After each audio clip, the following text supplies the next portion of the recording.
Hello guys, once again welcome back my YouTube channel my AK classes. Guys, आज मैं आपको इस video में क्लास 10th जो हमारा एनसीईआरटी बेस्ड सब्जेक्ट इंग्लिश है उसका प्रोज में से लेसन नंबर 7 ग्लिम्सी ऑफ इंडिया का जो हमारा पार्ट 1 है ए बेकर फ्रॉम गोवा उसका लॉन्ग क्वेश्चन सामने लेकर आया हूँ।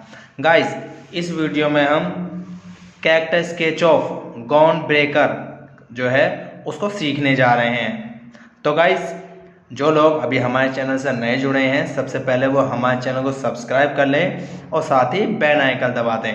इससे होगा क्या गाइस, हमारे चैनल पे जो भी आने वाली नई वीडियो होगी उसको आप सबसे पहले देख सकते हैं।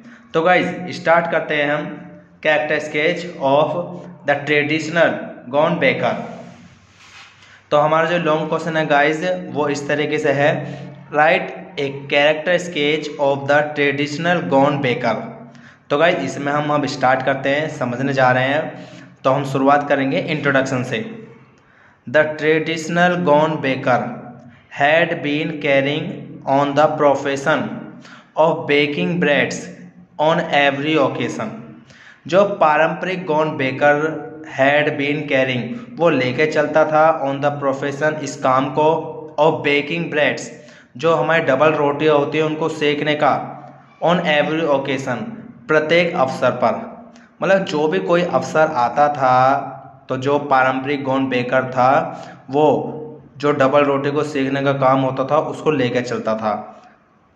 And was very much respected और उसको बहुत ज़्यादा सम्मान मिलता था इन द सोसाइटी समाज में।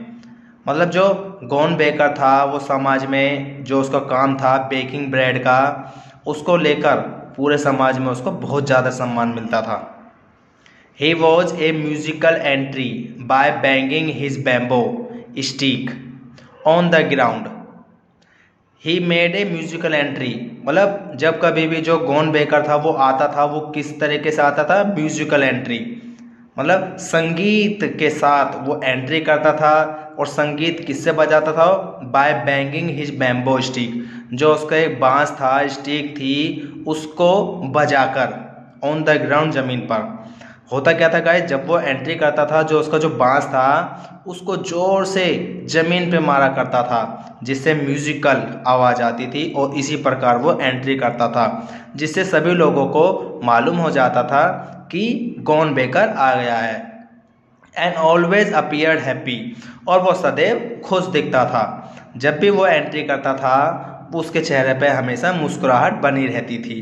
तो इस प्रकार वो कभी भी जहाँ भी एंट्री करता था इसी प्रकार वो एंट्री करता था और हमेशा खुश रहता था।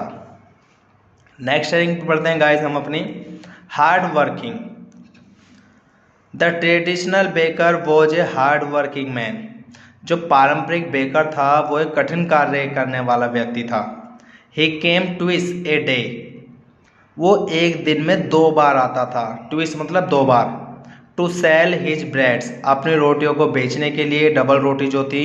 एंड कैरिड दैम और उनको लेके जाता था या उनको रखता था इन ए बास्केट एक टोकरी में, which he placed on his bamboo और उस टोकरी को वो कहाँ रखता था, ऑन हिज बैम्बो स्टिक जो उसकी बैम्बो स्टिक थी डंडी थी वहाँ पर वो उस टोकरी को रखता था। He delivered the breads to the servants of the house.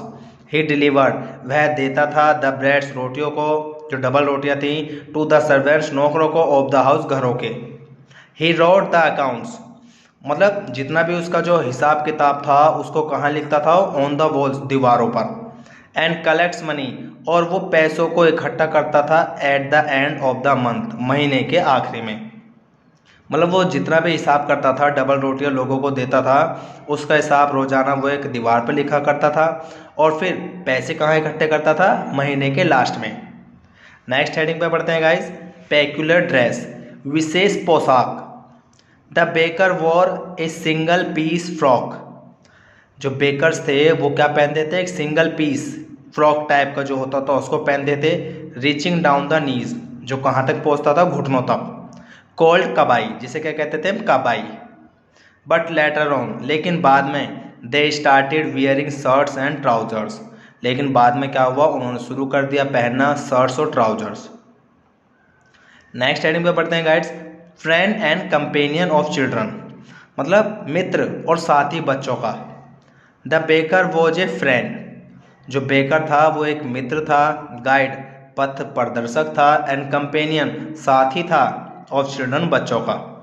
The children woke up and ran to see the baker, जो बच्चे थे जब वो जागते थे तो क्या करते थे, रैन टू तोड़ के जाते थे, टू सी देखने द बेकर बेकर को, एंड चूज ब्रेड बैंगल्स, और वो सिलेक्ट करते थे, छांटते थे जो उनकी ब्रेड बैंगल्स होती थी, जो रोटी होती थी चूड़ी आकार की, एंड ट्राई टू लुक, और कोशिश करते थे देखने की, इनटू हिज बास्केट, टोकरी के अंदर, कि हम कौन सी बैंगल्स जो है ब्रेड बैंगल्स वो कौन सी है, कौन सी बड़ी वाली है। नेक्स्ट हेडिंग पे पढ़ते हैं गाइस, हैप्पी एंड प्रोस्पीरियस, प्रसन्न और समृद्ध से भरपूर। The baker and his family were fat, जो बेकर था और उसका जो परिवार थे वो फैट थे, मतलब अच्छे तंदुरुस्त थे। And had a jackfruit, मतलब जैक फ्रूट होता है कटहल, जिस प्रकार एक कटहल होता है ना दिखने में तंदुरुस्त गोल मटोल लाइक अपीयरेंस, तो वो देखने में जो बेकर था और उसका परिवार था ऐसे लगते थे। दे ऑलवेज लुक हैप्पी, वे सदैव प्रसन्न दिखते थे। एंड नेवर स्टार्व्ड, और कभी भूखे नहीं रहते थे, बिकॉज क्योंकि ब्रेड मेकिंग इन गोवा, क्योंकि जो वहाँ पे ब्रेड मेकिंग है गोवा के अंदर, ब्रेड मतलब डबल रोटियाँ बनाना, वो जे प्रॉफिटेबल प्रोफेशन, एक बहुत लाभदायक प्रोफेशन था, काम था, जिसकी वजह से वो उनको कभी भूखा नहीं मरना पड़ता था, अच्छा खासा उनका बिजनेस चलता था इसको लेकर, ब्रेड को। तो गाइज हम अपने नेक्स्ट एंड लास्ट हेडिंग पे पढ़ते हैं अब हम